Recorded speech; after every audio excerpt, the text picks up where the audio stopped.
எப்பத்தா திறக்கப்படு. இது இயேசு கிறிஸ்துவுக்குள் பிரியமான என் சகோதர சகோதரிகளே, இந்த நிமிட நட்சத்திரக்கு இயேசுவின் நாமத்தில் நான் உங்களை அன்போடு அழைக்கிறேன். எப்பத்தா திறக்கப்படு. இது இயேசு கிறிஸ்துவுக்குள் பிரியமாகலே, இதோ அசுத்த ஆவினால் பீடிக்கப்பட்ட ஒரு மனிதன் நாவு கட்டப்பட்டிருந்தது, காதுகள் அடைக்கப்பட்டிருந்தது.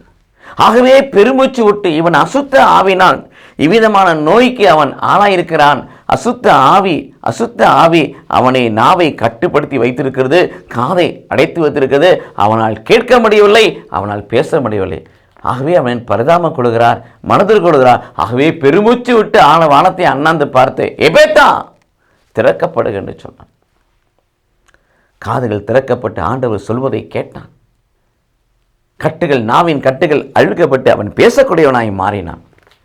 இது இயேசு கிறிஸ்துவுக்குள் பிரியமானவர்களே, சில வேளைகளில் சில மனிதர்களை கடவுள் பார்க்கின்ற போது அவரே மனம் இறங்கி அவன் மத்தியிலே நன்மைகளை செய்யக்கூடிய, அதிசயங்களை செய்யக்கூடிய, அற்புதங்களை செய்யக்கூடிய கடவுளாக இருக்கிறார்.